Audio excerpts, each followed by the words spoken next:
తాకట్లో ఉన్న బంగారాన్ని విడిపించి ఆ రోజున మార్కెట్ ధర కట్టి మిగిలిన డబ్బును మీకు అందిస్తుంది కొమ్మూరి గోల్డ్.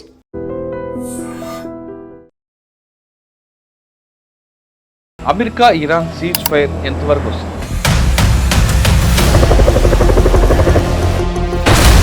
చైనాతో మనం ఫుల్ ఫ్లెడ్జ్డ్ యుద్ధం చేయగలమా లేదా?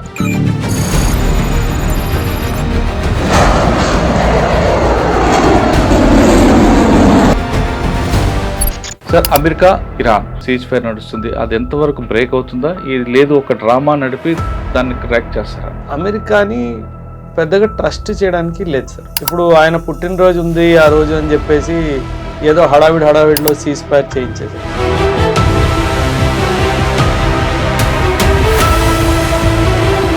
వియత్నాం క్యాంపెయిన్ తీసుకున్నా, ఆఫ్ఘనిస్తాన్ క్యాంపెయిన్ తీసుకున్నా, కొరియన్ క్యాంపెయిన్ తీసుకున్నా, గ్రీస్లో తీసుకున్నా, అమెరికా ఎలా అంటే సార్ హడావిడి బ్యాచ్ సార్. అమెరికా హడావిడి బ్యాచ్. హడావిడిగా యుద్ధంలో దిగిపోయింది, ఉన్న ఆయుధాలన్నీ వారం రోజులు వాడేస్తుంది. ఆ తర్వాత ఇంకా సీజ్ ఫైర్ అంటే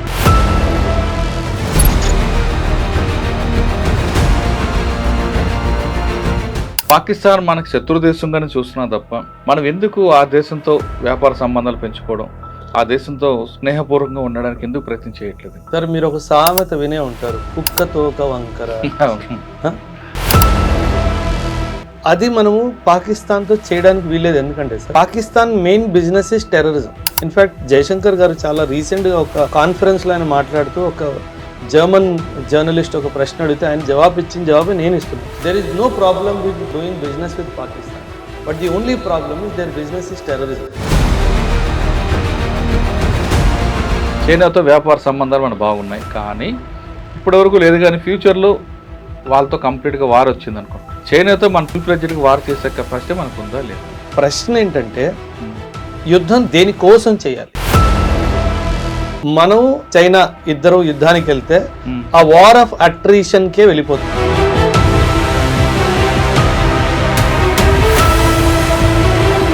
వాళ్ళ భయం ఏంటంటే మలాక్కా స్ట్రైట్ ఈస్ట్లో బ్లాక్ అయినప్పుడు పాకిస్తాన్ ద్వారా నాకు ఆయిల్ రావాలి, కానీ ఇండియన్ నేవీ అటు కరాచీ పోర్ట్ని గ్వాదర్ పోర్ట్ని రెండింటినీ బ్లాక్ చేస్తుంది, ఇక్కడ మలాక్కా స్ట్రైట్ రెండింటినీ బ్లాక్ చేస్తుంది.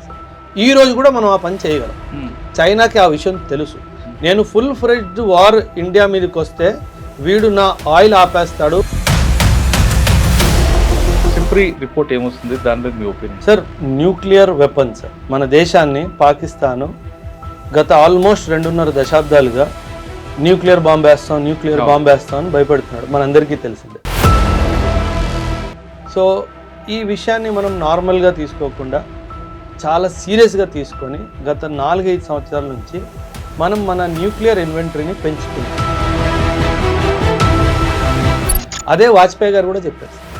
వాజ్పేయి గారు కూడా 1998-99లో ఈ పోఖ్రాన్ యుద్ధం, కార్గిల్ వార్ తర్వాత కూడా అప్పట్లో రాష్ట్రపతి పర్వేజ్ ముషర్రఫ్ ఒక స్టేట్మెంట్ ఇచ్చాడు సార్, పాకిస్తాన్ ని న్యూక్లియర్ బాంబ్ షబ్బే బరాత్కి లేని చుపాకి రక్కి.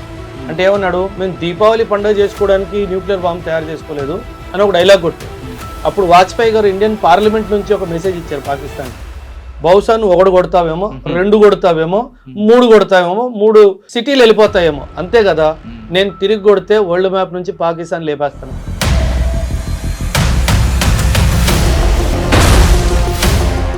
Welcome to I dream.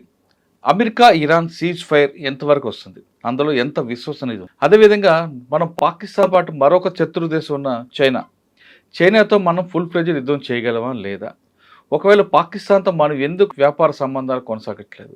ఇలాంటి అంతర్జాతీయ విషయాలపై మనతో మాట్లాడడానికి మేజర్ ఓబ్రాయ్ గారు ఉన్నారు. ఆయన ఏకమ్ ఐఏఎస్ అకాడమీ డైరెక్టర్.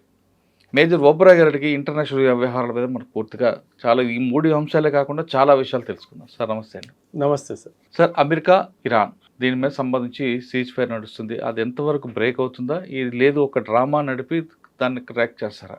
అదొక విషయంతో పాటు మనం పాకిస్తాన్తో పాటు మనకు మరొక దేశం చైనాతో మనకి వార్ ఎప్పటి నుంచి వస్తుంటుంది, కానీ అది మన చేతులతోనే యుద్ధాలు చేస్తుంటాం. ఎల్ఓసి లేదు కాబట్టి, లేసి కాబట్టి అది ఒకవేళ ఎప్పుడైనా ఫ్యూచర్లో మన ఫుల్ ఫ్లెడ్జ్డ్గా యుద్ధం చేయడానికి మనం సిద్ధంగా ఉన్నామా లేదా? పాకిస్తాన్తో మనం కేవలం వారుగానే చూస్తాం, శత్రు దేశం చూస్తాం, కానీ ఎందుకు వ్యాపార సంబంధాలు కొనసాగించి ఒక మిత్ర దేశంగా కలుపుకోవడానికి మనకు అవకాశం ఎందుకు ఉండట్లేదు? అంటే మనకు అక్కడి నుంచి కమర్షియల్ క్రాప్ చాలా వస్తుంటాయి కదా, యాపిల్ వెళ్తుంది, చాలా విషయాలు వస్తుంటాయి. ఎందుకు ఆ యాంగిల్లో ఎందుకు వాళ్ళని మనం దగ్గర తీసుకోవడం ప్రయత్నం చేయట్లేదు? ఇది ర్యాపిడ్ ఫైర్ షో అని చెప్పలేదు సార్. మీరు ముందే ఒక 4-5 క్వశ్చన్లు డైరెక్ట్గా అడిగారు కాబట్టి నాకు నా ఆర్మీ ఇంటర్వ్యూ గుర్తొచ్చింది. ఆయన ఎస్ఎస్బి భోపాల్ కమాండెంట్ గారు ఒక 10-12 క్వశ్చన్లు చెప్పుకుంటూ వెళ్ళిపోయాడు సార్. అంటే నేనేమో చెప్దామని స్టార్ట్ చేసి ఇంకో క్వశ్చన్ చెప్తున్నాడు. అంటే నాకు చెప్పే అవకాశం కూడా ఇస్తాడో లేదని ఆ తర్వాత ఆయన ఆపేసి నౌ స్టార్ట్ యంగ్ మ్యాన్ అన్నాడు. ఆయన నౌ స్టార్ట్ యంగ్ మ్యాన్ అన్నాడు. నేను అన్ని క్వశ్చన్లు మర్చిపోయాను. సో మీరు అడగగానే నాకు అలాగ అనిపించింది. అమెరికా ఎలాంటి దేశం అంటే సార్, అమెరికాని పెద్దగా ట్రస్ట్ చేయడానికి లేదు సార్. ఇప్పుడు ఆయన పుట్టినరోజు ఉంది ఆ రోజు అని చెప్పేసి ఏదో హడావిడిలో సీజ్ ఫైర్ చేయించేశాడు సార్. కానీ ఆ సీజ్ ఫైర్ ఒక వ్యాలిడిటీ నన్ను అడిగితే మనము సాధారణంగా 29 రూపాయలు ఇచ్చి మొబైల్ వారం రోజులకి రీఛార్జ్ చేయించుకుంటాం సార్. దాని వ్యాలిడిటీ వారం రోజులే ఉంటుంది. అదేవిధంగా ఈ సీజ్ ఫైర్ వ్యాలిడిటీ మహా అయితే వారం రోజులు ఉంటుంది అంతే, దానికి మించి ఉండదు.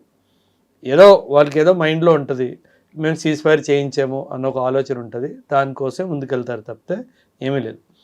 కానీ ఇంకో న్యూస్, అది చాలా ఇంపార్టెంట్ న్యూస్ సార్. ఈ సీజ్ ఫైర్లో భాగంగానే ఇంకో న్యూస్ ఏమొచ్చింది అంటే అమెరికా ఇరాన్కి $300 బిలియన్ ఇచ్చింది, ఇస్తేనే వాడు సీజ్ ఫైర్కి ఒప్పుకున్నాడు అని చెప్పి న్యూస్ వచ్చింది. కానీ కాదంటున్నాడు కదా ట్రంప్. అది ఒప్పుకుంటే ఓడిపోయినట్టే కదా సార్. బుద్ధున్నాడు ఎవరైనా ఒప్పుకుంటాడా సార్? సో అది ఖచ్చితంగా అది అలాంటివి బయట వస్తున్నాయి అంటే, ఎందుకంటే సార్ ఎప్పుడైనా గుర్తుపెట్టుకోండి సార్, యుద్ధ రంగంలో సీజ్ ఫైర్ ఎవరు కోరుకుంటారు? ఓడిపోతున్నాడు కోరుకుంటాడు. వాడే దాని గురించి మాట్లాడతాడు కూడాను. ఏనాడైనా ఇరాన్ నుంచి సీజ్ ఫైర్ గురించి ఏమైనా న్యూస్ వచ్చిందా? రాలేదు. వాడు ఏ రోజైనా కోరుకున్నాడా? కోరుకోలేదు. సో వాడు యుద్ధం చేయడానికి సిద్ధంగానే ఉన్నాడు. అంటే ఇక్కడ యుద్ధం ఎవరికి వద్దు అంటున్నారు? అమెరికాకు వద్దు అంటున్నారు సార్. వియత్నాం క్యాంపెయిన్ తీసుకున్నా, ఆఫ్ఘనిస్తాన్ క్యాంపెయిన్ తీసుకున్నా, కొరియన్ క్యాంపెయిన్ తీసుకున్నా, గ్రీస్లో తీసుకున్నా, అమెరికా ఎలా అంటే సార్ హడావిడి బ్యాచ్ సార్. అమెరికా ఇది హడావిడి బ్యాచ్. హడావిడిగా యుద్ధంలో దిగిపోయిద్ది, ఉన్న ఆయుధాలన్నీ వారం రోజుల్లో వాడేస్తుంది. ఆ తర్వాత ఇంకా సీజ్ ఫైర్ అంటుంది. ఎందుకంటే దాని కాస్ట్ చాలా ఎక్కువ. ఎందుకంటే అన్ని వెపనరీ అన్ని వారం రోజుల్లో వాడేస్తుంది కాబట్టి ఒక షాక్ ఎఫెక్ట్తో ముందుకెళ్ళడానికి ప్రయత్నిస్తుంది. ఒక చిన్న దేశం అయితే భయపడిపోయి సార్ లొంగేస్తాం అన్నట్టుగా అంటారు. ఇరాన్ లాంటి దేశం చిన్న దేశం కాదు సార్. ఇరాన్కి చాలా సివిలైజేషనల్ పాస్ట్ ఉంది, ఒక మంచి మిలిటరీ కాంప్లెక్స్ ఉన్న దేశం. మీరు గమనిస్తే కనుక ఒక్క నెల రోజులు కొంచెం సైలెంట్గా ఉంది కదా సార్. వాడు డ్రోన్ తయారు చేసుకున్నాడు సార్. డ్రోన్లో జెట్ ఉండదు, కానీ వాడు డ్రోన్లో జెట్ పెట్టుకున్నాడు. అంటే జెట్ స్పీడ్లో డ్రోన్ వెళ్తుంది. ఆల్రెడీ వాడు డ్రోన్ని ఆపలేకపోతున్నారు వీళ్ళు, ఇంకా జెట్ స్పీడ్లో డ్రోన్ వెళ్తే ఇంకా ఇరాన్ వాడిని ఆపడం కష్టం సార్. సో ఇప్పుడు ఇరాన్ దగ్గర డ్రోన్స్, మిజైల్స్ ఎలాంటివి ఉన్నాయంటే అమెరికా దగ్గర వాటికి జవాబు లేదు. చాలా దరిద్రంగా అందరి ముందు ఓడిపోతే బాగోదు, సూపర్ పవర్ నేను కాబట్టి ఏదో ఒక విధంగా డబ్బులు ఇచ్చైనా సరే సీజ్ ఫైర్ చేయించుకోరా బాబు, ఉన్న పరువు కాస్త పోయిద్ది, ఆ ఉద్దేశంతో జరిగింది సీజ్ ఫైర్. ఆ దేశానికి అధ్యక్షుడిని వాళ్ళు తీసుకొచ్చి కాల్చి చంపేశారు కదా, మరి దానికి ఈ డబ్బులతో పోల్చుకుంటారా, లేదా మా దేశ అధ్యక్షుని చంపే కాబట్టి ఆ పగాని తీర్చుకునే అవకాశం ఉందా ఇరాన్? ఖచ్చితంగా సార్. ఇరాన్ సార్ ఈ యుద్ధానికి బ్రేక్ తగిలినా, ఒక చిన్న బ్రేక్ వచ్చినా సరే అది స్పీడ్ బ్రేకర్ మాత్రమే, గోడ కాదు సార్. ఇది మనం అర్థం చేసుకోండి సార్. ఈ యుద్ధము ట్రంప్ ఇక్కడ కూర్చున్నంత వరకు, ఇజ్రాయిల్ తన మైండ్ సెట్ ఎలా ఉందో ఆ దేశాన్ని మైండ్ సెట్ ఇలాగే ఉన్నంత వరకు ఈ యుద్ధం ఆగదు సార్. మేబీ కొంచెం సైలెన్స్ రావచ్చు, సీజ్ ఫైర్ మెయింటైన్ అవ్వచ్చు, కానీ ఇరాన్ వాడు అటు యెమెన్ని సపోర్ట్ చేయడం ఆపేయడు, అటు జార్డన్ని సపోర్ట్ చేయడం ఆపేయడు, హౌతీస్ని సపోర్ట్ చేయడం ఆపేయడు, హమాజ్ని సపోర్ట్ చేయడం ఆపేయడు. ఇంకా ఇరాన్ ప్రస్తుతం అప్పర్ హ్యాండ్లో ఉంది. ఇరాన్దే పై చేశారు ఈ యుద్ధంలో, మనం ఒప్పుకున్నా ఒప్పుకోపోయినా సార్. ఒకవైపు ఇజ్రాయెల్ని బాధాడు, ఒకవైపు అమెరికాని బాధాడు, మిడిల్ ఈస్ట్లో కువైత్, బహ్రెయిన్, యుఏఈ, సౌదీ అందరినీ బాధాడు. వాడికి నచ్చినోడిని నచ్చినప్పుడు, నచ్చిన టైంలో, నచ్చిన విధంగా అటాక్ చేసుకున్నాడు ఇరాన్ వాడు. సో నాతో పెట్టుకోవద్దు అని ఒక క్లియర్ మెసేజ్ మిడిల్ ఈస్ట్లో ఇచ్చేసాడు. దీనివల్ల ఇప్పుడు ఏమవుద్దంటే సార్, మిడిల్ ఈస్ట్లో ఒక అన్రెస్ట్ క్రియేట్ అవుతుంది సార్. మిడిల్ ఈస్ట్లో ఒక పవర్ రైవలరీ ఉంది సార్. దీన్ని మీ ప్రేక్షకులు కూడా అందరూ చేసుకోవాలి. మిడిల్ ఈస్ట్లో సౌదీ అరేబియాకి ఇరాన్కి మధ్యలో ఎప్పుడూ పవర్ రైవలరీ ఉంటుంది సార్. నేను గొప్ప అని సౌదీ, నేను గొప్ప లేదనేసి ఇరాన్. సో ఈ రెండు పవర్ రైవల్స్ మధ్యలో ఈ ఇంకొక 2 ఎంటిటీస్ అవుట్ సైడ్ నుంచి వచ్చి వీళ్ళకి సపోర్ట్ ఇవ్వగానే సిస్టమ్ అంతా డిస్టర్బ్ అయిపోయింది సార్. ఈ వారికి ముందు అందరూ సౌదీ అరేబియాది పై చెయ్యి అని అనుకునేవాళ్ళు. కానీ ఇప్పుడు సౌదీ అరేబియా ఉన్న పొజిషన్లో ఖచ్చితంగా సౌదీ అరేబియా పై చేయి కాదు అని చెప్పేసి ఇరాన్ వాడు నిరూపించాడు. సౌదీ అరేబియాని బెదిరించడానికైనా మిగతా మిడిల్ ఈస్ట్ కంట్రీస్ని కంట్రోల్లో పెట్టడానికైనా సరే వాడు వాళ్ళ మీద దాడులు కొనసాగిస్తూనే ఉంటాడు. సీజ్ ఫైర్కి అమెరికా డబ్బులు ఇచ్చిన తర్వాత కూడా దేశ అధ్యక్షుని చంపినందుకు దానికి ప్రతీకారం ఉంటుందట ఇప్పుడు ఇవాళ రేపైనా? 100%. అందులో అక్కడ చనిపోయింది లీడర్, సుప్రీం లీడర్. వాళ్ళ లీడర్, వాళ్ళ పొలిట్ బ్యూరో ఎలా ఉంటుందంటే ఆయన అందరికీ హెడ్ ఆయనే. అండ్ ఫస్ట్ డే అటాక్లో ఆయన లేపేశారు సార్. సో ఖచ్చితంగా వాళ్ళకి ఆ పగ తీర్చుకోవాలి అన్న ఒక ఆలోచన ఉంటుంది కదా సార్. అండ్ ఆ పగ ఎలా తీర్చుకుంటారు సార్? ఇరాన్ చాలా చాలా ఖచ్చితంగా చెప్పింది, ఏదో ఒక రోజు నేతన్యాహుని లేపేయడం ఖచ్చితంగా ఖాయం. అది ఎప్పుడు జరుగుతుంది, ఎలా జరుగుతుంది ఎవరికి తెలియదు సార్. బట్ ఖచ్చితంగా వాళ్ళు మాత్రం గురిపెట్టి కూర్చుంటారు.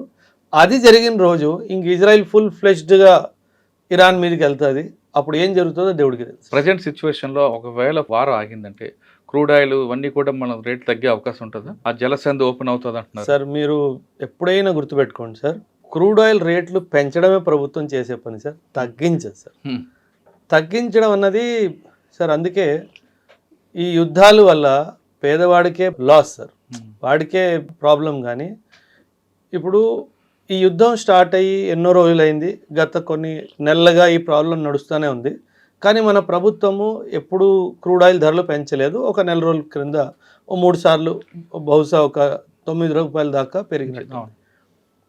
కానీ మీరు అడిగిన క్వశ్చన్కి చాలా పెద్ద బ్యాక్గ్రౌండ్ ఉంది సార్. ప్రభుత్వము ఎందుకంటే కొన్ని నెలలుగా ఈ ఆయిల్ డిస్ట్రిబ్యూటర్ కంపెనీస్ లాసెస్ని చూస్తున్నారు కాబట్టి అక్కడ నుంచి సరఫరా అయ్యే ఆయిల్ ధర తగ్గిపోయినా సరే అది కన్జ్యూమర్కి మాత్రం రాదు సార్. ఆ బెనిఫిట్ ఆయిల్ కంపెనీస్కే ఇస్తారు. సో దట్ వాళ్ళకి జరిగిన నష్టాలకి వాళ్ళకి ఏదో ఒకటి సెట్ అవ్వాలి అన్న ఉద్దేశంతో. అంటే ఎలాగా పబ్లిక్ అలవాటు అయిపోతారు కాబట్టి అది ఎగ్జాక్ట్లీ సార్. అందుకే మనం చరిత్రలో చూసుకుంటే ధరలు పెంచడం కానీ తగ్గించడం ఉండదు. తగ్గించినా సరే ₹1 పావులో తగ్గిస్తాడు, పెంచడం మాత్రం రూపాయల్లో పెంచుతాడు. అంటే 120 రూపాయలకి పబ్లిక్ అలవాటు అయిపోయారు లీటర్ పెట్రోల్కి. కంటిన్యూ చేస్తారు తప్ప ఇంకా ఉండదు. అది మళ్ళీ మీరు అన్నట్లు తగ్గించి 10 పైసలు 20 పైసలు అంతే, 25 పైసలు 50 పైసలు 60 పైసలు అలా తగ్గించి మాకు అవకాశం ఎంత వీలైనంత మేము తగ్గించేము అని చెప్తారు. అది ప్రతి ప్రభుత్వం చేసేదే కదా సార్, అందులో కొత్త ఉంది సార్. ఓకే, అంటే ఇది టెంపరీ సొల్యూషన్ అంతే తప్ప పర్మనెంట్ సొల్యూషన్ కాదు సీజ్ ఫైర్ అని. కాదు సార్. కానీ ఇరాన్ నమ్మడం లేదు, హడావుడి చేసి అమెరికాను కూడా నమ్మడం లేదు. ఖచ్చితంగా సార్. అంటే ఇక్కడ సరే ఆ యుద్ధం నిర్ణయం తీసుకుంది ట్రంప్. ఇప్పుడు సడన్గా డౌన్ అవుతున్నాం కాబట్టి అప్పర్ హ్యాండ్ ఇరాన్ అవుతుంది కాబట్టి సీజ్ ఫైర్ అని వస్తున్నారు. కానీ వాళ్ళు పబ్లిక్లో చులకన అవుతాడు కదా. ఒక సామెత ఉంది కదా సార్, అబద్ధాన్ని గట్టిగా అరుస్తే అది నిజంలాగే వినిపిస్తుంది అనేసి. ఎందుకంటే సార్ అమెరికా లాంటి దేశము విశ్వవ్యాప్తంగా పెద్ద మీడియా హౌజెస్ని కంట్రోల్ చేస్తారు సార్. డబ్బులు ఇచ్చో లేదో ఐడియాలజికల్ సపోర్ట్ ఇచ్చో వాళ్ళని కంట్రోల్ చేస్తుంది. ఆ మీడియా హౌజెస్ అందరూ అమెరికాయే యుద్ధం గెలిచింది అని ఒక నెరేటివ్ క్రియేట్ చేస్తారు. సో దానివల్ల ఇప్పుడు వియత్నాం వారు అమెరికా ఓడిపోయింది అన్న విషయం మీకు తెలుసు, నాకు తెలుసు, 10th క్లాస్ పాస్ అయిన స్టూడెంట్ వాడు కూడా తెలుసు. కానీ అమెరికన్ హిస్టరీలో ఆ యుద్ధము గెలిచినట్టే రాసుకున్నారు. అంటే మన పాకిస్తాన్ ప్రవర్తన అప్పుడప్పుడు అనిపిస్తుంది కదా, వాళ్ళ నాన్నగారు అమెరికా నుంచి వచ్చిన ప్రవర్తన. సో వాళ్ళు కొత్తగా ఏం నేర్చుకోలేదు. ఎవరైతే వాళ్ళకి అన్నము బియ్యం పంపిస్తున్నారో వాళ్ళ నాన్నగారు వాళ్ళని చూసి నేర్చుకున్నారు. అంటే ఇప్పుడు సీజ్ ఫైర్ వచ్చినా సామాన్యుడికి మాత్రం ఎలాంటి హ్యాపీ ఉండదు అంటారు సార్. యుద్ధాలు జరిగితే అందరికంటే ఎక్కువ నష్టపోయేది సామాన్యుడే సార్. ఆర్థికంగాను and maybe some infrastructure loss గాను నష్టపోయేది సామాన్యుడే సార్. అచ్చా, సరే మనం అమెరికా ఇరాన్ పక్కన పెడతామండి, పాకిస్తాన్ గురించి మాట్లాడారు కాబట్టి. పాకిస్తాన్ మనకు శత్రు దేశంగానే చూస్తున్నాం తప్ప మనం ఎందుకు ఆ దేశంతో వ్యాపార సంబంధాలు పెంచుకోవడం, ఆ దేశంతో స్నేహపూర్వకంగా ఉండడానికి ఎందుకు ప్రయత్నం చేయట్లేదు? అంటే ఒక విధంగా అలా చేస్తే కొంత వాళ్ళు మార్పు వచ్చే అవకాశం ఉంటుందేమో అని. సార్ మీరు ఒక సామెత వినే ఉంటారు, కుక్క తోక వంకర. అది ఏడాది కూడా ఎలకతోలు సామెత కూడా ఉంది. విశ్వదాభిరామ వినురవేమ. సో కుక్కతో ఒక వంకరైనా ఆ కుక్కని కొంచెం ఎప్పటికైనా తయారవుతుంది అని వదిలిపెట్టచ్చు కదా. లేదండి, మేబీ కుక్కని నమ్మొచ్చావు కానీ వాడిని కాదు. అంటే సార్ ఇప్పుడు మీరు వ్యాపారం గురించి మాట్లాడారు సార్. అంటే మనకి చైనాకి దౌపర్యంగా భేదాలు ఉన్నా సరే మనం బాగా వ్యాపారం చేసుకుంటున్నాం. వాడు తెలివైన వాడు సార్. సో అది మనము పాకిస్తాన్తో చేయడానికి వీల్లేదు. ఎందుకంటే sir Pakistan main business is terrorism. In fact Jaishankar garu చాలా రీసెంట్గా ఒక కాన్ఫరెన్స్లో ఆయన మాట్లాడుతూ ఒక జర్మన్ జర్నలిస్ట్ ఒక ప్రశ్న అడిగితే ఆయన ఇచ్చిన జవాబే నేను ఇస్తున్నాను sir. There is no problem with doing business with Pakistan, but the only problem is their business is terrorism and I'm not in that business అని చెప్పాడు.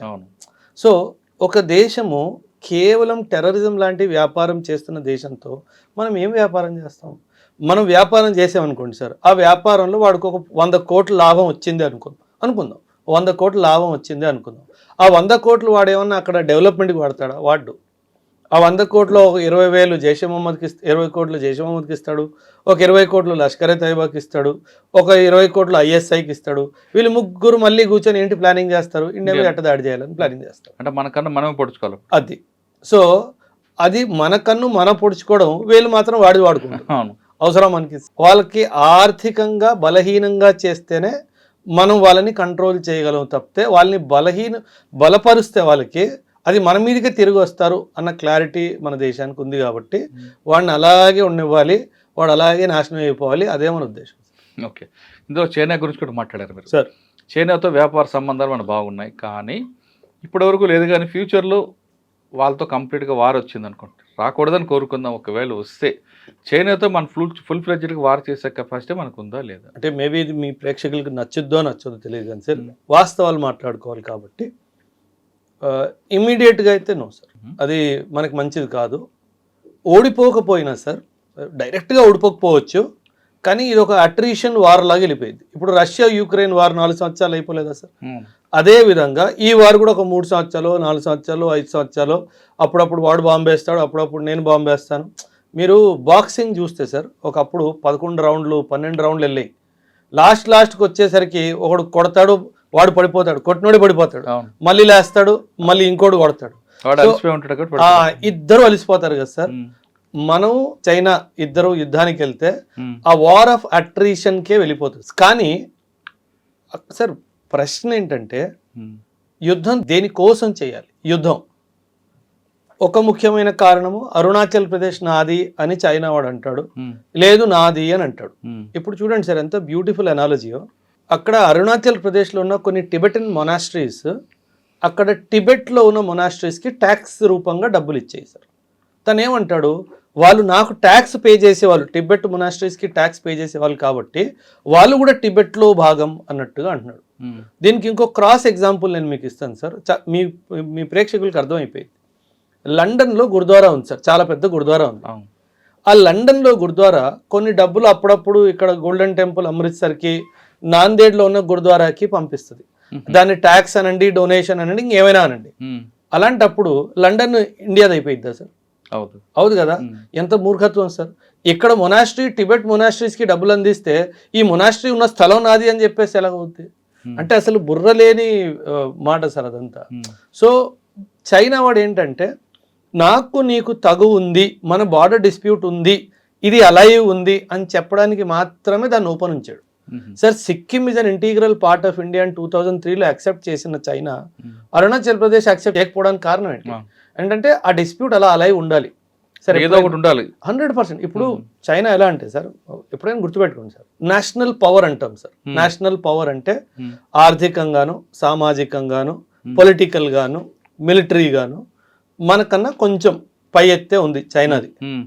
ఇప్పుడు ఇద్దరు మాట్లాడుకోవడానికి కూర్చున్నారు సార్, ఒక ఇద్దరు మనుషులు చలో మనం ఒక సొల్యూషన్కి వద్దామని కూర్చున్నారు సార్. అందులో ఎవరిది చెల్లిద్ది సార్? ఎవడైతే బలమైనోడు ఉంటాడో వాడి దగ్గర చెల్లిద్ది. సో మనం కూర్చొని మాట్లాడుకున్నా వాడితే చెల్లిద్ది సార్, ఎందుకంటే మనకన్నా ప్రస్తుతం వాడే బలవంతుడు కాబట్టి. సో మాటల్లో కూడా వాడే గెలుస్తాడు, యుద్ధంలో కూడా వాడే గెలుస్తాడు. అందుకే మనం రెండు అవాయిడ్ చేస్తే బెస్ట్. ఓకే, కానీ ఇప్పుడు వరకు మనకి ఎల్ఏసీ ఉంది అక్కడ చైనా దగ్గర, పాకిస్తాన్ దగ్గర ఎల్ఓసి. అవును, ఎల్ఏసీ ఉంది కాబట్టి మన చేతులతోనే ఫైటింగ్ చేస్తుంటాం, కర్ర కూడా వాడడం. అవును, కానీ ఫ్యూచర్లో అక్కడికి వెళ్ళి ఎల్ఓసి వచ్చే అవకాశం ఉంటుందా వెపన్స్ తీసుకొని? అంటే ఇప్పుడు రాకూడదని కోరుకుందాం. రాకూడదు సార్. సార్ చైనా చాలా తెలివైన దేశం సార్. మనము చైనాని ఎప్పుడు అంటే మనం చైనా గూడ్స్ ఉంటాయి కదా, చైనా మాల్ చూసి చైనాని కంపేర్ చేసుకుంటాం, కానీ అది వాస్తవం కాదు సార్. మీరు సైన్స్లో కానీ, రోబోటిక్స్లో కానీ, ఆర్టిఫిషియల్ ఇంటెలిజెన్స్లో కానీ, మెషిన్ లెర్నింగ్లో కానీ ఇవన్నీ చూసుకుంటే చైనా చాలా దూరం వెళ్ళిపోయింది సార్.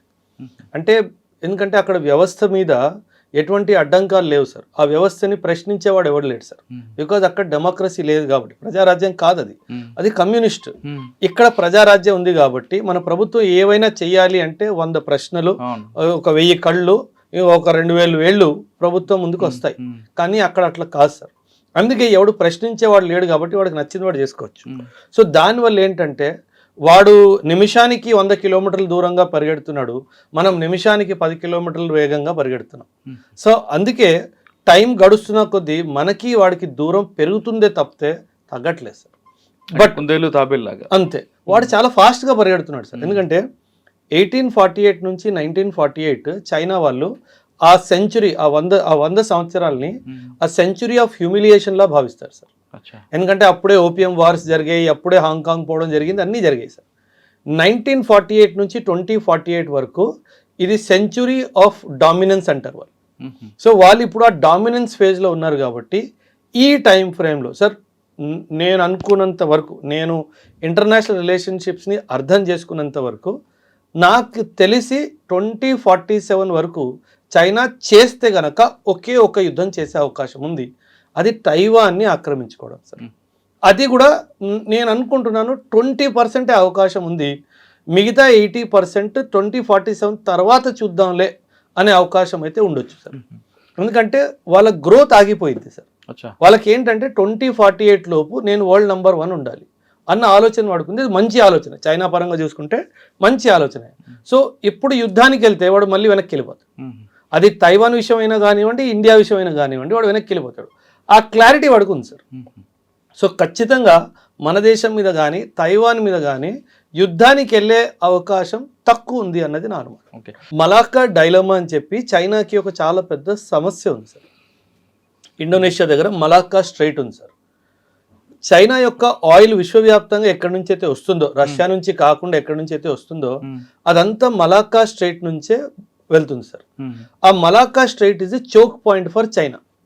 చైనా క్లారిటీ ఏముందంటే మన ఇండియా ఇక్కడ అండమాన్ అండ్ నికోబార్ ఐలాండ్స్ దగ్గర చాలా దగ్గరలో ఉంది కాబట్టి ఇండియా వాళ్ళ షిప్స్ని పెట్టి అక్కడ ఎయిర్ స్ట్రిప్స్ని క్రియేట్ చేసి ఎయిర్ ఫోర్స్ని తీసుకొచ్చి నన్ను బెదిరించే అవకాశం ఉంది అన్న క్లారిటీ చైనాకు ఉంది సార్. ఓకే సార్, చైనా చాలా తెలివిగా చైనా పాకిస్తాన్ ఎకనామిక్ కారిడార్ చేయించుకుంది సార్. వాళ్ళ భయం ఏంటంటే మలాక్కా స్ట్రైట్ ఈస్ట్లో బ్లాక్ అయినప్పుడు పాకిస్తాన్ ద్వారా నాకు ఆయిల్ రావాలి, కానీ ఇండియన్ నేవీ అటు కరాచీ పోర్ట్ని, గ్వాదర్ పోర్ట్ని రెండింటినీ బ్లాక్ చేస్తుంది, ఇక్కడ మలాక్కా స్ట్రైట్ రెండింటినీ బ్లాక్ చేస్తుంది సార్. ఈ రోజు కూడా మనం ఆ పని చేయగలం. చైనాకి ఆ విషయం తెలుసు. నేను ఫుల్ ఫ్లెడ్జ్డ్ వార్ ఇండియా మీదకి వస్తే వీడు నా ఆయిల్ ఆపేస్తాడు, వీడు నాకు రావాల్సిన సార్ మన economy we are a consumption economy sir. అంటే మనం వాడుతాం ఎక్కువ. Chinese economy is an export led economy. వాడు అమ్ముతాడు ఎక్కువ. సో వాడు ఎకానమీ బ్లాక్ అవ్వాలి అంటే వాడు ట్రేడ్ రూట్స్ బ్లాక్ అవ్వాలి. మనం ఒక 4 రోజులు మలాక్కా స్ట్రైట్ బ్లాక్ చేసి ఇటు Karachi port and Gwadar port పాకిస్తాన్ది బ్లాక్ చేసాం అనుకోండి, 4 రోజుల్లో చైనా వాడు మోకాల మీద మన మీద ముందుకు వస్తాడు. మనం చెయ్యగలము అన్న క్లారిటీ వాడికి ఉంది, కానీ వాడు దాన్ని కౌంటర్ చేసే కెపాసిటీ కూడా చైనా దగ్గర ఉంది సార్. అందుకే ఇది చాలా పెద్ద యుద్ధం అయిపోయింది. కరెక్టే, కానీ మన అపోజిషన్ పార్టీ ఎందుకు ఆపుతున్నాయి సార్? ఇప్పుడు గవర్నమెంట్ మీరు అడిగే ప్రశ్న వెనుక ఒక పాయింట్ ఉంది సార్. మీరు రూలింగ్ పార్టీ సార్, నేను అపోజిషన్ పార్టీ సార్. మీరు ఒక పని చేస్తున్నారు సార్, దానివల్ల మీకు మంచి పేరు వస్తుంది సార్. నేనేం చేయాలి అప్పుడు? నువ్వు చేస్తున్న పని తప్పు. అది రాజకీయంగా మీరు అన్నట్లు పాలిటిక్స్, నేషనల్ సెక్యూరిటీ, నేషనల్ సంబంధించిన విషయం, వ్యవహారం కదా. అపోజిషన్ పార్టీ అది అపోజిషన్ లో ఎవడున్నా సరే సార్, ప్రస్తుతం ఉన్న పార్టీ అపోజిషన్ లో ఉన్నా, లేదా ఇప్పుడు పరిపాలన ఉన్న పార్టీ అపోజిషన్ లో ఉన్నా, ఎవరైనా సరే అదే పని చేస్తారు కదా సార్. ఎందుకంటే క్రెడిట్ అక్కడికి వెళ్ళిపోతుంది కదా సార్. మీ క్రెడిట్ వచ్చేసింది అనుకోండి, నేను ఎందుకు కోరుకుంటాను? మీకు హిస్టరీ చెప్తాను. క్రెడిట్ కోసం మనం కొన్ని విషయాలు తీసుకుంటే నేషనల్ సెక్యూరిటీ అవ్వచ్చు, నేషనల్ డెవలప్మెంట్ విషయంలో కొంత కాంప్రమైజ్ అవ్వాలి అనేది రాజకీయ నాయకుల దగ్గర మనం ఎక్కువ ఎక్స్పెక్ట్ చేయట్లా, అది ఎక్స్పెక్టేషన్ ఎక్కువైపోలా. మీరు ఆదర్శవాదం చూస్తున్నారు. అది పాలిటిక్స్లో పనిచేసిద్దా సార్? జరగదు. ఇప్పుడు 1 నేషన్ 1 ఎలక్షన్ ఒక జరిగింది, అవును. బీజేపీ దాన్ని మొత్తానికి తీసుకొచ్చే క్రమంలోనే ఉంది. ఒక్క టైం ఇప్పుడు 1 నేషన్ 1 ఎలక్షన్ ఉండొద్దు అని చెప్పి కాంగ్రెస్ వాళ్ళు ఫైట్ చేస్తున్నారు. అవును. ఒకప్పుడు 1 నేషన్ 1 ఎలక్షన్ కావాలని చెప్పి కాంగ్రెస్ ఫైట్ చేసింది, వద్దు అని బీజేపీ ఫైట్ చేసింది. ఒక 30 సంవత్సరాల క్రితం టేబుల్ టర్న్ అయిపోయిందా? అంతే సార్. ఇప్పుడు రేపు వేరే ప్రభుత్వం పవర్లోకి వస్తే మళ్ళీ మనోళ్ళే నిల్చుంటారు, అరే బాబు అది మంచిది కాదు, నికోబార్ ఐలాండ్స్లో అక్కడ మెరీన్ లైఫ్ డిస్టర్బ్ అయిపోతుంది అంటారు. మనకు మెరీన్ లైఫ్ ముఖ్యమా, నేషనల్ సెక్యూరిటీ ముఖ్యమా? రెండు ముఖ్యమే, నేను కాదనట్లేదు సార్. కానీ మనం ఏమంటే సమయభావం, మీరు సమయభావం చూసుకుంటే ఏంటి, మనకి నేషనల్ సెక్యూరిటీ ముఖ్యం మీరు అనుకున్నట్టు. అది ఎప్పుడు మీరు ఒక నేషనలిస్ట్ అయినప్పుడు, మీరు నేషనలిస్ట్ కానప్పుడు అది మీకు ముఖ్యం కాదు. ఓకే, ఇన్ని రకాలు మాట్లాడుతున్నాం కదా సార్ మనం. అసలు మన దగ్గర 5వ తరానికి సంబంధించిన ఆయుధ సామాగ్రి ఉందా అంటే సార్, మనం 5th జనరేషన్ ఎయిర్ క్రాఫ్ట్ గురించి మీరు మాట్లాడుతున్నారు సార్. మనం రీసెంట్గా తేజస్ ఎయిర్ క్రాఫ్ట్ని Mark 1 Mark 2 మనం స్వయంగా డెవలప్ చేసుకుంటాం sir. But they are not 5th generation sir. మన దగ్గర 5th జనరేషన్ ఎయిర్ క్రాఫ్ట్ మన సొంతం లేవు సార్. బట్ రఫేల్ మనం ఏదైతే ఫ్రాన్స్ నుంచి తీసుకుంటున్నామో that is the 5th generation aircraft sir. కానీ సార్ ఇప్పుడు నన్ను అడిగితే సార్, యుద్ధ భూమి మారిపోతుంది సార్. అంటే నేను ట్రైనింగ్ తీసుకున్నప్పుడు, యాజ్ ఏ సైనికుడిగా నేను ట్రైనింగ్ తీసుకున్నప్పుడు, we are more into fighting and preparing for ground battle. అంటే భూమి మీద యుద్ధం ఎలా చేయాలి దాని మీద ఎక్కువ మమ్మల్ని నేర్పించారు సార్.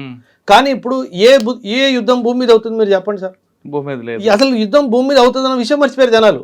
ప్రతిదీ ఆకాశమే కదా sir. So 5th generation air craft, China is developing it 6th generation aircraft sir. 5th already ఉంది, 6th జనరేషన్ ఎయిర్ క్రాఫ్ట్ చేస్తున్నాడు. సో అందుకే సార్ ఇప్పుడు మీరు నన్ను ఒక ప్రశ్న, మీకు ఎక్కడ ఫియర్గా ఉంది ఎక్కువ అంటే air force sir. Pakistan air force is very good sir, ఎందుకంటే వాళ్ళ దగ్గర అమెరికన్ సపోర్ట్ ఉంది. F-16 sir, F-16 is an excellent air craft sir. కానీ మన దగ్గర బ్రహ్మోస్ ఉంది కదండి. BrahMos is not an anti air craft missile sir. It is not an anti, it is a ground missile. అంటే మనం సర్ఫేస్ టు సర్ఫేస్ అదంటే భయపడతారు కదా. భయపడతారు కాదని నేను అనట్లేదు. ఎందుకు అంత భయపడతారండి అంటే సార్, ఎప్పుడైనా సరే సార్, ఎయిర్ వార్ఫేర్ ఎలా ఉంటుందంటే సార్, ఎయిర్ వార్ఫేర్లో ఒక టర్మ్ వస్తుంది సార్, దాన్ని ఎయిర్ సుపీరియారిటీ అంటారు. అంటే శత్రు దేశము తన fighter aircrafts take off చేయనీయకుండా నేను ఆపగలుగుతా. ఎప్పుడు నేను రన్వే మీద బాంబులు వేస్తే పెద్ద పెద్ద గడ్డలు అయిపోతాయి. వాడికి టేక్ ఆఫ్ కి ప్లేన్ దారి దొరకదు కదా, వాడు ప్లేన్ టేక్ ఆఫ్ అవ్వదు. ప్లేన్ టేక్ ఆఫ్ అవ్వని ప్లేన్ ఎయిర్ క్రాఫ్ట్ ఎందుకు పనికి వస్తుంది సార్? ఎందుకు పనికిరాదు. వాడు టేక్ ఆఫ్ అయితే గాల్లోనే కొట్టే కెపాసిటీ ఉండాలి. ఇప్పుడు మన దగ్గర సార్ ఒక అంచనా ప్రకారం మన దగ్గర 41 స్క్వాడన్స్ ఆఫ్ ఎయిర్ క్రాఫ్ట్స్ ఉండాలి. కానీ మన దగ్గర 41 స్క్వాడన్స్ లేవు, చాలా తక్కువ ఉన్నాయి. ఈ 30s లో ఉన్నాయి, ఎర్లీ 30s లో నంబర్. కనీసం 10 నుంచి 12 స్క్వాడన్స్ ఇంకా తక్కువ ఉన్నాయి మన దగ్గర. ఇది కరెక్ట్గా మనం ఫిలప్ చేసుకోవాలి, అదొక విషయము. రెండవది, ఈ 41 ఉండాలి అన్నది మనం ఎప్పుడో చేసిన క్యాలిక్యులేషన్. ఇప్పుడు బ్యాటిల్ ఫీల్డ్ ఎలాగైతే చేంజ్ అవుతుందో దాని పరంగా మళ్ళీ రీఅసెస్మెంట్ చేసి నిజంగా 41 సరిపోతాయా, లేకపోతే 50కి వెళ్ళాలా, 60 స్క్వాడన్స్కి వెళ్ళాలా అన్న క్యాలిక్యులేషన్ కూడా చేసుకోవాలి సార్. ఎందుకంటే ఇప్పుడు ఫైట్ అంతా గాల్లో జరుగుతుంది సార్. అవును, గాల్లో జరుగుతుంది కాబట్టి మన ఇండిజినస్గా, అంటే మనం సొంతంగా ప్రిపేర్ చేసుకున్న 4th generation air craft, 5th generation air craft, 6th generation air craft, ఈ 3 ఉండాలి సార్. మన ఆమ్కా చేసుకుంటున్నాం కదా sir. So AMCA air craft is 5th generation air craft. కానీ ఇది రావడానికి ఇంకా 8-10 సంవత్సరాలు పట్టింది సార్. అప్పటి వరకు 6th generation air craft will be the trend. మనం ఇంకో జనరేషన్ వెనుక్కున్నాం. అప్పుడు మనం 6th జనరేషన్ స్టార్ట్ చేస్తే వాళ్ళు అప్పుడు 7th లో ఉన్నారు, మనం ఇంకా బ్యాక్ ఉంటాం. సో ఈ గ్యాప్ ఏదైతే ఉందో, ఎయిర్ సుపీరియారిటీ గ్యాప్, దీన్ని తగ్గించుకోవాలి సార్. అంటే ఒక జనరేషన్ వెనుకున్నాం మనం 100%. ఓకే, పాకిస్తాన్ దారి ఎక్కువ ఉందంటున్నారు కదా మీరు. అంటే వాడికి అమెరికా వాడు ఇచ్చాడు కదా సార్, F-16s ఇచ్చాడు. అంటే వీడు తిరిగి డబ్బు ఇచ్చాడో ఏమి ఇచ్చాడో నాకు తెలియదు సార్, కానీ మొత్తానికి అయితే ఉన్నాయి సార్. అంటే వాటిలో వేసుకోవడానికి పెట్రోల్ ఉందో లేదో తెలియదు, కానీ బండి అయితే ఉంది. కానీ మనం ఏం తీసుకోకూడదు అమెరికా అంటే మనం ఎప్పుడు సార్ అమెరికా ఎక్విప్మెంట్ ఏంటంటే సార్, అమెరికా వాడిది ఒక పాలసీ ఉంది సార్. అమెరికా వాడు ఎప్పుడు టెక్నాలజీ ట్రాన్స్ఫర్ చేయడు సార్ వాడు. సో వాడు ఏమంటాడంటే ఎప్పుడు ఒక బయ్యర్ సెల్లర్ రిలేషన్షిప్ మెయింటైన్ చేయడానికి ప్రయత్నిస్తాడు సార్. అమెరికా వాడు ఏంటంటే అమ్మేవాడిని నేను, కొనుక్కునేవాడివి నువ్వు, అంతే. ఆ రిలేషన్షిప్ అంతే. అంటే ప్రిన్సిపల్ ఏజెంట్ రిలేషన్షిప్ అంటాం కదా సార్, ఆ రిలేషన్షిప్ మెయింటైన్ చేస్తాడు. కానీ రష్యా వాడు ఏంటంటే, సరే మనం ఇద్దరం కలిసి మ్యానుఫ్యాక్చరింగ్ చేసుకుందాం, కొన్ని ప్లాంట్స్ నీ దగ్గర పెట్టుకో, కొన్ని ప్లాంట్స్ నా దగ్గర పెట్టుకుందాం అని చెప్పి జాయింట్ ప్రొడక్షన్ చేస్తాం. అమెరికా కూడా జాయింట్ ప్రొడక్షన్ చేయడు సార్, అదొక ప్రాబ్లం వాడితోటి. రెండో ప్రాబ్లం ఏంటంటే వాడు టెక్నాలజీ ట్రాన్స్ఫర్ ఇవ్వని చెప్పాను కదా ఫస్ట్ ప్రాబ్లం. పాకిస్తాన్కి ఇస్తాడా? వీరని చెప్తాను. రెండవ ప్రాబ్లం ఏంటంటే వాడు ఆ ఫైనల్ స్విచ్ వాడి దగ్గర పెట్టుకుంటాడు. ఓహో, అంటే సాఫ్ట్వేర్ అంతా వాడు కంట్రోలే కదా సార్. అక్కడ స్విచ్ చేస్తే లైట్ వెలుగుతుంది. వాడు స్విచ్ ఆపేసాడు అనుకోండి, ఇక్కడ ఇంజిన్ ఆన్ అవ్వదు. సో మనకు అలాంటి ఆయుధం ఎందుకు సార్? సో అండ్ కంప్లీట్ మనకి గ్రిప్ ఉన్నది కావాలి మనకి. ఆబ్వియస్లీ సార్, అంటే యుద్ధ భూమిలో అప్పుడు వాడు ఒప్పుకుంటేనే కదా ఫ్లైట్ టేక్ ఆఫ్ అయ్యేది. అంత మూర్ఖత్వం మనం ఎందుకు చేయాలి? పాకిస్తాన్ దిక్కులేదు కాబట్టి వాడు చేసుకున్నాడు, వాడికి ఇంకెవడు ఇస్తాడు సార్? అందుకే సార్ ఒకటి గుర్తుపెట్టుకోవాలి సార్, ఎప్పుడైనా సరే యుద్ధ భూమిలో మనం ఎవరి మీద డిపెండ్ లేకుండా ఆయుధాలని మనం సమకూర్చుకోవాలి. ఒకప్పుడు 70 to 80% ఆఫ్ ది వెపన్స్ మనం ఇంపోర్ట్ చేసుకునే వాళ్ళము, ఒక 15-20% సెల్ఫ్ ప్రొడక్షన్ చేసుకునే వాళ్ళం. కానీ ఇప్పుడు టేబుల్ టర్న్ అయింది సార్. 60 to 70% మనం సొంతంగా తయారు చేసుకుంటున్నాము, ఓన్లీ 15-20-30% మాత్రమే బయట నుంచి వస్తుంది సార్. కానీ ఈ 70-30 రేషియో ఎయిర్ ఫోర్స్లో లేదు సార్, ఇది ఎయిర్ ఫోర్స్లో రావాలి సార్. సో అక్కడ కనుక మనకు వస్తే ఖచ్చితంగా మన దేశానికి ఇంకా బలం సమకూర్చుకుంటాం సార్. భవిష్యత్తులో డ్రోన్లు ఇద్దాం, అది ఏ విధంగా ఉండిపోతుంది? భవిష్యత్ ఏంటి సార్, ప్రెసెంట్ లో కూడా అవుతుంది కదా, కానీ ఇంకా పెరిగే సంఖ్య ఉంది కదా, చాలా దారుణంగా sir. In fact drone has change the battle field sir, complete గా మార్చేసింది బ్యాటిల్ ఫీల్డ్ ని. మీరు ఇరాన్ మన ఇండియా పాకిస్తాన్ ఆపరేషన్ సింధూర్ అప్పుడు చూసినా సరే రెండు విన్నారు కదా సార్, మిజైల్ విన్నారు, డ్రోన్ విన్నారు. ఇంకేం వినలేదు సార్, ఎందుకంటే వాళ్ళ ఎయిర్ క్రాఫ్ట్స్ మనం అసలు ఎగరనివ్వలేదు కదా సార్. సో ఈ రెండే కదా సార్. అదే కాదు సార్, అంటే టర్కీ లాంటి దేశము డ్రోన్స్లో చాలా మంచి నాలెడ్జ్ ఉంది సార్ వాళ్ళకి. ఇరాన్ ఇప్పుడు డ్రోన్స్ చాలా Hadid drone 150 Hadid 110 drone, it is a jet drone sir. Jet drone అంటే డ్రోన్ 500 km/h వేగంతో పరిగెడుతుంది sir. And 30 kgs of TNT carry చేయగలదు. అంటే 30 kgల అదొక మిజైల్ రాకెట్ లాంటిది సార్. 500 km/స్పీడ్ వెళ్తుంది అంటే ఇంక దానికి ఆపడానికి లేదు. సో అలాంటి టెక్నాలజీ వస్తుంది కాబట్టి ఖచ్చితంగా డ్రోన్స్ రంగంలో అయితే మనం చాలా వర్క్ చేయాలి సార్.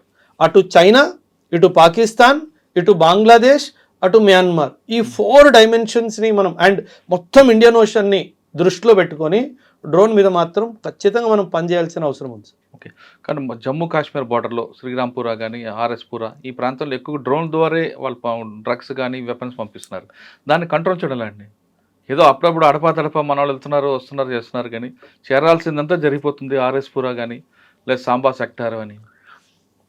బార్డర్ చాలా పెద్దది sir, 3300 kilometers border sir Pakistan తోటి. ఎంతగానో అని ఆపుతాము. And it is all desert కదా సార్, ఎడారి. వాడు ఎక్కడి నుంచి డ్రోన్ లేపాడో, ఎక్కడొచ్చి ఆ డ్రోన్ పడ్డాదో. అంటే ఇక్కడ మీరు చెప్తున్న టెక్నాలజీ సపోర్ట్ కాకపోయినా లోకల్ పబ్లిక్ సపోర్ట్ తీసుకుంటే, లోకల్ పబ్లిక్ సపోర్ట్ ఒక్కొక్కసారి, నేను ప్రతిసారి అనట్లేదు, డబ్బులకి అమ్ముడు పోతారు సార్. అది మీ కరెక్ట్ పాయింట్. సో అదొక్క పాయింట్. అంటే లోపం మనలో కూడా కొంచెం ఉంది సార్, కొంచెం గొప్ప పేదరికమో లేకపోతే ఆ దురాశనో ఏమో తెలియదు కానీ ఏదో ఒకటి ఉంటుంది. బట్ ఖచ్చితంగా లోకల్ సపోర్ట్ లేకుండా అయితే అవ్వదు సార్. ఇప్పుడు పేదరికం ఉంది సార్, అంటే పేదరికానికి ముందు మనం ఎథిక్స్ మాట్లాడకూడదు అనుకుంటాం. సో అక్కడ ప్రాబ్లం వస్తుంది సార్. ఆ పేదరికం వల్ల వాళ్ళు ఏంటంటే ఇది నా దేశానికి ఎలా చెడు తీసుకొస్తుందో దాన్ని పసిగట్టలేకపోతున్నారు. సో ఆకలి ముందు దేశాన్ని అమ్మేస్తున్నాడు అన్న ఆలోచన వాళ్ళకి బహుశా రావట్లేదు సార్. సో దానివల్ల జరుగుతున్నాయి. నాట్ ఎవ్రీబడి సార్, బట్ ఖచ్చితంగా డెఫినెట్గా చాలా మంది అందులో ఇన్వాల్వ్ ఉన్నారు సార్. అది ఆ పాయింట్ని మనం క్యాచ్ చేసుకొని అటువంటి సిచ్యువేషన్ రాకుండా కనీసం మీకు దేశం అంతా చేస్తాం సార్. దేశం అంతా కాకపోయినా మనం చెప్పిన 4 బోర్డర్ల ఏరియాలో చేస్తాం సార్. అంటే ఆర్మీలో ఒక కాన్సెప్ట్ ఉంటుంది సార్, ఆర్మ్ ఫోర్సెస్లో స్ట్రాటజిక్ విలేజ్ అంటారు. స్ట్రాటజిక్ విలేజ్ అంటే ఏదైతే సార్ యుద్ధం ఎప్పుడైనా సరే సార్, ఆర్మీ ప్రిపేర్ అవుతున్నప్పుడు ఆకాశం అంతా బాగానే ఉంది కానీ గ్రౌండ్ అటాక్ కోసం ప్రిపేర్ అవుతుంది సార్. పాకిస్తాన్ మన మీద యుద్ధానికి వచ్చింది అనుకోండి సార్, ఎప్పుడైనా సరే మనకి జాగ్రఫీ చాలా ఇంపార్టెంట్ సార్. ఎప్పుడైనా గుర్తుపెట్టుకోండి సార్, వార్ఫేర్లో geography is very important. So కొన్ని విలేజెస్ ఎలా ఉంటాయంటే అవి కొన్ని మంచి హైట్లో ఉంటాయి. హైట్ ఉన్న విలేజెస్ని మనం స్ట్రాటజిక్ విలేజెస్లా భావిస్తాం.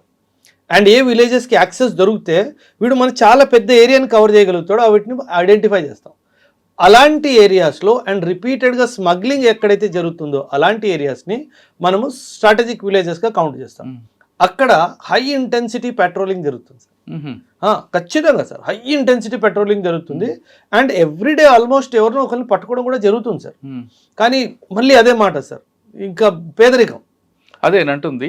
ఆ పేదరికం ఉన్న కుటుంబాలని వాళ్ళ ఆర్థిక అసమానతలు తొలగించి వాళ్ళకు కూడా ఎకనామిక్గా తీసుకొస్తే కొంత సపోర్ట్ ఉంటుంది కదా సార్. ఆశకు అంతుంది అంటున్నారా సార్ మీరు? లేదు లేదు కదా సార్, మరి అయిపోయింది కదా సార్ అక్కడే. అంటే సులువుగా వచ్చే డబ్బు ముట్టుకోవాలని ప్రతి ఒక్కడు అనుకుంటాడు కదా సార్. సో ఇంకా అక్కడ అదే పని చేస్తాం. సో మనం దాన్ని పెద్ద టాస్క్ ఇదే. అంటే జనరలీ దీన్ని కాన్ఫిడెన్స్ బిల్డింగ్ మెజర్స్ అంటారు సార్. అంటే ఆర్మీ వాళ్ళు రెగ్యులర్గా ఈ బార్డర్ విలేజెస్కి వెళ్ళడము, వాళ్ళకి మెడిసిన్ సప్లై చేయడము, వాళ్ళకి క్యాంప్స్ కండక్ట్ చేయడము, ఎడ్యుకేషన్ కండక్ట్ చేయడం, అక్కడ నుంచే మిలిటరీ ర్యాలీస్ కండక్ట్ చేయడము, అక్కడ నుంచి యూత్ని తీసుకోవడం, కనీసం అక్కడ నుంచి యూత్ని తీసేస్తే ఏదో పని చేసేవాడు ఉన్నాడు కదా అని చెప్పి చేయడము, ఇవన్నీ చేయడం జరుగుతాయి సార్. అంటే మీకు మెయిన్ వార్ కన్నా మెయిన్ టాస్క్ కానీ వీళ్ళని మోటివేషన్ చేయడం పెద్ద టాస్క్. చాలా పెద్ద సార్. సార్ యుద్ధం ఈజ్ ఈజీ సార్, యుద్ధానికి ప్రిపరేషన్ ఇస్ వెరీ డిఫికల్ట్. అవును సార్. ఫైనల్గా సిప్రి రిపోర్ట్ ఏమొస్తుంది, దాని మీద మీ opinion? Sir nuclear weapon sir. Sir మనల్ని మన దేశాన్ని పాకిస్తాను గత ఆల్మోస్ట్ 2.5 దశాబ్దాలుగా న్యూక్లియర్ బాంబ్ వేస్తాం అని భయపెడుతున్నాడు, మనందరికీ తెలిసిందే. సో ఈ విషయాన్ని మనం నార్మల్గా తీసుకోకుండా చాలా సీరియస్గా తీసుకొని గత 4-5 సంవత్సరాల నుంచి మనం మన న్యూక్లియర్ ఇన్వెంటరీని పెంచుతున్నాం సార్. అండ్ ఈ న్యూక్లియర్ ఇన్వెంటరీలో కూడా మనం చాలా ముఖ్యంగా గమనించాల్సిన విషయం ఏంటంటే న్యూక్లియర్ వెపన్స్లో కూడా 3 రకాలు sir. Strategic weapon, operational weapon, tactical weapon. Tactical weapon అంటే ఒక 1/2 కిలోమీటర్ బై 1/2 కిలోమీటర్ దాని ఎఫెక్టివ్ రేంజ్ ఉంటుంది. ఆపరేషన్ అంటే 2 నుంచి 5 కిలోమీటర్ల వరకు రేడియస్లో దానికి పొటెన్షియల్ కిల్లింగ్ ఏరియా అంటాం కదా, అది ఉంటుంది. స్ట్రాటజిక్ బాంబ్ అనేది ఇంకా చాలా పెద్ద బాంబ్ సార్. సో అది కొన్ని కిలోమీటర్లు మనుషులు ఆవిరైపోతారు సార్, అంటే క్షణంలో ఆవిరైపోతారు. సో అలాంటి బాంబులు ఉన్నాయి సార్. సో పాకిస్తాన్ దగ్గర దాదాపు 160 నుంచి 170 అణుబాంబులు ఉన్నాయి అని సిప్రి రిపోర్ట్లో ఉంది సార్. కానీ ఈ అణుబాంబుల్లో ఎక్కువ శాతము టాక్టికల్ బాంబ్స్ ఉన్నాయి. అంటే అంటే మిర్చి పటాకాలు ఎక్కువ ఉన్నాయి, మన భాషలో చెప్పుకోవాలంటే మిర్చి పటాకాలు ఎక్కువ ఉన్నాయి. కానీ మన దగ్గర స్ట్రాటజిక్ న్యూక్లియర్ బాంబ్స్ ఎక్కువ ఉన్నాయి. అంటే అవి డేంజరస్ సార్. సార్ ఎప్పుడైనా సరే సార్ బేసిక్ క్యాల్కులేషన్ సార్, మన దేశం లెంత్ విడ్త్ చాలా పెద్దది, పాకిస్తాన్ విడ్త్ చాలా తక్కువ సార్. అంటే నేను ఒక స్ట్రాటజిక్ బాంబు ఒక న్యూక్లియర్ ఫ్యాషన్లో, ఒక లీనియర్ ఫ్యాషన్లో కొట్టుకుంటూ వెళ్ళిపోయాను అనుకోండి సార్, ఒక 10-12 బాంబులు, పాకిస్తాన్ మొత్తం ధ్వంసం అయిపోతుంది సార్. అదే వాజ్పేయి గారు కూడా చెప్పారు సార్. వాజ్పేయి గారు కూడా 1998-99లో ఈ పోఖ్రాన్ యుద్ధం, కార్గిల్ వార్ తర్వాత కూడా అప్పట్లో రాష్ట్రపతి పర్వేజ్ ముషర్రఫ్ ఒక స్టేట్మెంట్ ఇచ్చాడు సార్. పాకిస్తాన్ నే న్యూక్లియర్ బాంబ్ షబ్బే బరాత్కి లే నహీ ఛుపాకే రఖే.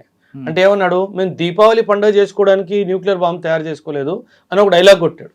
అప్పుడు వాజ్పేయి గారు ఇండియన్ పార్లమెంట్ నుంచి ఒక మెసేజ్ ఇచ్చారు పాకిస్తాన్కి, బహుశా నువ్వు 1 కొడతావేమో, 2 కొడతావేమో, 3 కొడతావేమో, మూడు సిటీలు వెళ్ళిపోతాయేమో, అంతే కదా, నేను తిరిగి కొడితే వరల్డ్ మ్యాప్ నుంచి పాకిస్తాన్ లేపేస్తానని.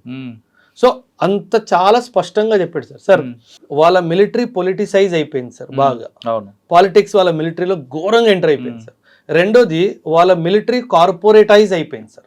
అంటే పాకిస్తాన్ మిలిటరీ వాళ్ళు మిలిటరీ ట్రైనింగ్ ఇవన్నీ కాదు సార్, వాళ్ళు చేసేది వ్యాపారాలు. అంటే డైపర్ మ్యానుఫ్యాక్చరింగ్ కూడా పాకిస్తాన్ ఆర్మీ తయారు చేస్తుంది సార్. అంటే వాళ్ళంతా దిగజారి పేరు మీరు అర్థం చేసుకోండి. అరే కార్పొరేట్ వర్క్లో దానికి ఏం పని? పెట్రోల్ పంపులు నడపడం వాళ్ళ పనే, మాల్స్ నడుపుతున్నారు వాళ్ళ పనే, ఇంపోర్ట్ ఎక్స్పోర్ట్ ట్రేడ్ చేస్తున్నారు వాళ్ళ పనే. ఒరే మిలిటరీ కదరా మీరు అంటే అవన్నీ మాకు తెలియదు, మా సార్ ఇట్లా చెప్పారు. అదే జరుగుతుంది సార్ అక్కడ. అందుకే మీరు ఆఫ్ఘనిస్తాన్తో ఈ 2-3 నెలల ముందు జరిగిన వార్స్ యుద్ధాలు చూసుకుంటే వాళ్ళు వచ్చి వీళ్ళు ట్యాంకులు తీసుకెళ్ళిపోయారు సార్, వీళ్ళు యూనిఫామ్తో సహా తీసుకెళ్ళిపోయారు. అంటే బట్టలు ఇప్పి పరిగెట్టించామంటాం కదా, అది చేశారు సార్. సార్ మీకు ఐ డోంట్ నో మీకు ఈ స్టేట్మెంట్ గుర్తుందో లేదో, కానీ రీసెంట్గా అంటున్నా, వాజ్పేయి గారు ప్రధానమంత్రి ఉన్నప్పుడు కార్గిల్ వార్ జరిగింది కదా సార్. కార్గిల్ వార్ గురించి, మన వార్ హీరోస్ గురించి మాట్లాడుతూ మన వాజ్పేయి గారు ఒక స్టేట్మెంట్ ఇచ్చారు సార్. నేను మన సోల్జర్స్వి ఎన్నో డెడ్ బాడీస్ చూశాను, కానీ ప్రతి ఒక్క సోల్జర్కి బుల్లెట్ ముందు నుంచి దిగింది అన్నాడు. అంటే నేను ఒక్క సోల్జర్ బుల్లెట్ వెనక నుంచి దిగింది నేను చూడలేదు అన్నాడు. అంటే ఏంటి, ధైర్యంగా పోరాడాడు నా సైనికుడు అని చెప్పాడు సార్. సో అలాంటి దేశం నుంచి పాకిస్తాన్ ఎప్పుడు గెలవగలుగుతుంది సార్? అసలు జరిగేది కాదు సార్. సో వాడి గురించి అంటే ఒక సామెత ఉంది కదా సార్, ఏనుగు నడుస్తున్నప్పుడు కుక్కలు మురుగుతాయి. కుక్కకి మనం సమాధానం చెప్తే చెప్పుకోవాల్సిన అవసరం లేదు సార్. అదే మనం గమ్యం చేరే క్రమంలో కుక్కలు ఎన్నో మరుగుతుంటాయి. అంతే. ప్రతి కుక్కగా ఆన్సర్ ఇచ్చుకుంటూ పోతే మనం గమ్యం చేరలేము. అంతే. అసలు మనం చేయాల్సిన అవసరం కూడా లేదు కదా సార్. ఏనుగు తినకుండా వాళ్ళు ఎందుకు సార్ ఇప్పుడు మీరు అందాక ఒక టాపిక్లో తీసుకొచ్చారు, మిలిటరీ, ఆర్మీ, పొలిటికల్. కానీ అక్కడ పాకిస్తాన్లో చరిత్ర తీసుకుంటే వాళ్ళని దింపేది ప్రతిపక్షాలు కాదు, మిలిటరీ వాళ్ళు దింపేది, ఆర్మీ దింపుతుంటది. ఆర్మీ వాళ్ళే వాళ్ళని తీసుకొస్తారు. మీరు బెనర్జీ భుట్టో తీసుకోండి, నవాజ్ షరీఫ్ తీసుకోండి, ఎవరైనా సరే, ఇమ్రాన్ ఖాన్ తీసుకోండి, ముషర్రఫ్ తీసుకోండి, ఆర్మీ వాళ్ళు దింపుతుంటారు. సార్ 1947 నుంచి ఇప్పటి వరకు పాకిస్తాన్ చరిత్రలో ఒక ప్రధాన మంత్రి 5 సంవత్సరాలు పూర్తి చేసిందే లేదు. అది జరగదు కూడా. దింపింది ప్రతిపక్షం కాదు, మనోడే, మిలిటరీ వాడే. అదే అంతే సార్. ఇప్పుడు మరి అంత పవర్ఫుల్ గా వాళ్ళు ఎందుకు తయారు చేస్తున్నారండి పాకిస్తాన్ కూడా? Sir there is something known as doctrine sir. Pakistan దేశాన్ని అర్థం చేసుకోండి సార్. పాకిస్తాన్ దేశము వాళ్ళ పౌరులకి ఒక స్టేట్మెంట్ ఎప్పుడూ చెప్తుంది, that we have an existential threat from India. అంటే ఇండియా మనల్ని సర్వనాశనం చేయాలనుకుంటుంది అని ఈ స్టేట్మెంట్ రిపీటెడ్గా రేడియో ఛానల్లో, యూట్యూబ్ ఛానల్లో, ఇన్స్టాగ్రామ్లో, ఫేస్బుక్లో చేస్తూనే ఉంటారు. మనకి అసలు వాడు వైపు చూడం మనం, కానీ ఆడ చేస్తాడు. దాంతో ఏముంది, ప్రజల్లో ఒక భయభావన కలిగి ఉంటుంది ఎప్పటికీ. వీళ్ళు దీన్ని మానిటైజ్ చేసుకుంటారు. ఎలా అంటే ఖచ్చితంగా సార్, ఇప్పుడు పాకిస్తాన్లో చాలా సమస్యలు ఉన్నాయి సార్. ఇప్పుడు మనకి పెట్రోల్ ఎంత సార్? 120. పాకిస్తాన్లో 480 రూపాయలు సార్. మనకి నార్మల్ ఒక normal two wheeler hero Honda two wheeler లాంటిది 70,000, 80,000, 60,000 ఆ రేంజ్లో వస్తుంది. అక్కడ 6 లక్షలు, 7 లక్షలు, 8 లక్షలు రేటు. అంటే అక్కడ ఇన్ఫ్లేషన్ చాలా విపరీతంగా ఉంది సార్. సో అక్కడ ఇన్ఫ్లేషన్ చాలా విపరీతంగా ఉన్నప్పుడు ఖచ్చితంగా సామాన్యుడు ప్రభుత్వం వేలు చూపిస్తాడు కదా సార్. ఆ వేలు చూపించబోతాడు ఒక 2 డేస్లో, ఒక 3 డేస్లో, వారం 10 రోజుల్లో చూపించబోతాడు అనగానే ఇండియా మీద ఒక అటాక్ చేస్తాడు, లేదా టెర్రరిస్ట్ అటాక్ చేస్తాడు. వెంటనే అప్పుడు ఏం చేస్తాడు, చూడండి ఇండియా మన మీదకి అటాక్ వస్తుంది, మీరు అందరు సంసిద్ధంగా ఉన్నారా లేదా అన్నట్టుగా మాట్లాడతాడు. సరే, ఆర్మీ వాళ్ళు అర్థం చేస్తున్నారు, అదే చేస్తాడు. కానీ పాకిస్తాన్లో ఒకప్పుడు జనరేషన్ వేరే, జనరేషన్ మారిపోయింది. ఇప్పుడున్న జనరేషన్లో ఉన్న చాలామంది పొలిటీషియన్స్ అవుతున్నారు. వాళ్ళైనా ఈ సమస్యను గుర్తించి ఇది ఒక యుద్ధం కాదు, మనమే కళ్ళతో పొడుచుకుంటున్నామని ఆ సిస్టమ్ అంతా కూడా ఈ ఆర్మీని కాస్త పక్కన పెట్టి వాళ్ళు ప్రజల్లో మోటివేషన్ చేసి ప్రజలు మైండ్ చేంజ్ చేయొచ్చు కదా. మరి ఇమ్రాన్ ఖాన్ ఏం చేశారనుకుంటున్నారు సార్ మీరు? ఇమ్రాన్ ఖాన్ ప్రయత్నం ఏంటి? అదే రానివ్వలేదు ఆర్మీ బోర్డు సార్. ఇప్పుడు మళ్ళీ మనం మొదటికి వస్తున్నాం. ఆర్మీ బోర్డు ఏమంటాడంటే ఇండియాతో సమస్య పొలిటికల్ పరిష్కారం లేదు, మిలిటరీ పరిష్కారం మాత్రమే ఉంది. అది దానికి అక్కడ బ్రేక్ చేసే వాళ్ళు ఎవరు లేరు. అక్కడ ఇమ్రాన్ ఖాన్ ప్రయత్నించాడుగా, వదిలేస్తాడు sir. The moment army's grip on political leaders weakens, ఆ గ్రిప్ లూజ్ అవుతుంది అనగానే పక్కన జరుగుతాడు. ఒరే నేనున్నాను, దేశాన్ని చెప్తాడు ఇండియా అటాక్ చేయబోతుంది, సో నేను వచ్చేసాను, మీరందరూ భయపడడానికి వీల్లేదు. పెట్రోల్ 450 లేదు రేపటి నుంచి 600 రూపాయలు. వాళ్ళు కూడా మూర్ఖులు కదా సార్. సో వాళ్ళు ఆ విధంగా పాకిస్తాన్లో ఆర్మీలో అందరూ అలాగే ఉంటారా సీనియర్ ఆఫీసర్లు? సార్ పరమ దుర్మార్గులు సార్ వాళ్ళు. అంటే ఒక రెజిమెంటేషన్ స్పిరిట్ లేదు సార్ ఆర్మీ ఆఫ్ పాకిస్తాన్లో. సార్ సింపుల్ సార్, మీరు నా సీనియర్ సార్, మీరు నా ఆర్మీ కమాండర్, నా సీనియర్, నేను మిడిల్ లెవెల్ ఆఫీసర్. నేను ప్రతిసారి మీకు ఫోన్ చేసి సార్ మనకు ఆయుధాలు తగ్గిపోతున్నాయి, కొన్ని ఆయుధాలు కొనండి అంటే అది కాదు, ఫస్ట్ అది చెప్పు. ఆ డైపర్లు ఆర్డర్ వచ్చింది కదా, 1 కోటి డైపర్లు, 1 crore డైపర్స్ ఎక్కడ దాకా ప్రొడక్షన్ వచ్చింది అని మిమ్మల్ని అడుగుతారు. నాకేమనిపిస్తుంది, వీడు నేను వెపన్స్ గురించి మాట్లాడితే డైపర్స్ గురించి మాట్లాడితే దుర్మార్గుడు అని చెప్పేసి. సో మీకు నాకు ఆ కోఆర్డినేషనే లేదు. సో సరే, ఎప్పుడైనా సరే ఒక సైనికుడు యుద్ధ భూమిలో ప్రాణత్యాగానికైనా సిద్ధపడతాడంటే ఎప్పుడు అంటే నా లీడరు, నా వెనకున్న లీడరు నా గురించి ఆలోచిస్తున్నాడు, నా వెనక ధైర్యంగా ఉన్నాడు అన్న ఆలోచన ఉంటేనే ఒక జూనియర్ వెళ్ళి యుద్ధం చేస్తాడు. నా senior is busy in diaper production అంటే వాడు ఎందుకు ఉంటాడు సార్ అక్కడ? కరెక్ట్. వాడు అవకాశం చేసి వాడు పారిపోడా, ఎందుకంటే వాడికి డబ్బు కావాలి కదా సార్. వాడికి పెళ్ళాం పిల్లలు ఉన్నారు, వాడికి అమ్మా నాన్న ఉన్నారు, ఇంట్లో భూములు పొలాలు ఉన్నాయి సార్. పాకిస్తాన్ ఒక చాలా పెద్ద తప్పు చేసింది సార్ స్టార్టింగ్లోనే. వీళ్ళు ఏం చేశారంటే సార్, ఒక ఆర్మీ ఆఫీసర్ ట్రైనింగ్ అయిపోయి లెఫ్టినెంటో క్యాప్టెన్ అయ్యాడు అనుకోండి, ఓకే 2 ఎకరాల భూమి. క్యాప్టెన్ నుంచి మేజర్ అయ్యాడు అనుకోండి, 5 ఎకరాల భూమి. మేజర్ నుంచి లెఫ్టినెంట్ కర్నల్ అయ్యాడు అనుకోండి, 10 ఎకరాల భూమి. సో వాడు బ్రిగేడియర్ మేజర్ జనరల్ అయ్యే వరకు వాడు పెద్ద భూస్వామి అయిపోతాడు. సో ఇప్పుడు మీరే మేజర్ జనరల్ సార్, మీకు పాకిస్తాన్ ఆర్మీ వాడు యుద్ధానికి వెళ్ళరా అని చెప్పారు. మీ వెనక మీకు 150 ఎకరాల పొలం ఉంది, మీరు వెళ్తారా యుద్ధానికి? పోను. పిచ్చోళ్ళ మీరేమన్నా యుద్ధానికి వెళ్ళడానికి? మీరేమంటారు, నాకు ఒంట్లో బాగాలేదు నేను అనట్లేదు అంటారు. అక్కడ అదే జరుగుతుంది. So Pakistan full fledged war వెళ్ళే సమస్య లేదు సార్, ఎప్పటికీ వెళ్ళదు. అండ్ ఇంకో విషయం ఏంటంటే పాకిస్తాన్ దగ్గర ఉన్న ఆయుధాలన్నీ చైనావి కానీ అమెరికావి కానీ సార్, ఈ రెండు దేశాల ఆయుధాలే అతి ముఖ్యంగా పాకిస్తాన్ దగ్గర ఉన్నాయి. కొన్ని ఆయుధాలు ఇరాన్ నుంచి సౌదీ నుంచి కూడా వస్తాయి. సొంతం ఏం లేదు వాడి దగ్గర ఏముంది సార్, వాడి చెప్పులు వాడు కుట్టుకోలేడు, డైపర్లు ఉంటాయి, డైపర్ ఎక్స్పర్ట్ వాడు. సో వాడి దగ్గర ఏం లేదు సార్. సో ఏంటంటే ఒకవేళ పాకిస్తాన్ మన చేతుల్లో చిత్తుగా ఓడిపోయింది అనుకోండి, అప్పుడు ఓడిపోయింది ఎవరు? అమెరికా ఆయుధము, చైనా ఆయుధము, టర్కీ ఆయుధం. సో అందుకే ఈ యుద్ధాన్ని ఎప్పుడు కంప్లీట్గా మనల్ని గెలనివ్వరు సార్, ఖచ్చితంగా జరగదు సార్. అది జరిగితే వాళ్ళ ఆయుధాలు బాగాలేదని ప్రూవ్ అయిపోతుంది. అమెరికా ఇరాన్ సీజ్ ఫైర్ తీసుకుంటే ఇది టెంపరీ మాత్రమే, దీన్ని పూర్తిగా నమ్మలేమంటున్నారు ఓబ్రే గారు. అలా అని పాకిస్తాన్కి శత్రువు ఎవరంటే ఇండియా కాదు, పాకిస్తాన్ ఆర్మీయే ప్రధాన శత్రువు. ఆర్మీ ఉన్నంత వరకు పాకిస్తాన్ ప్రజలు కాదు, పాకిస్తాన్ దేశం కూడా డెవలప్మెంట్ కాదు అనేది చాలా స్పష్టంగా తీసి పారేశారు. ఇది ఈ వారం ఓబ్రే గారితో ఎక్స్ప్లెయిన్ చేస్తూ మరో వారం మరో ఇంటర్నేషనల్ అఫైర్లో కలుద్దాం. అంతవరకు నమస్తే, thank you very much. Thank you sir.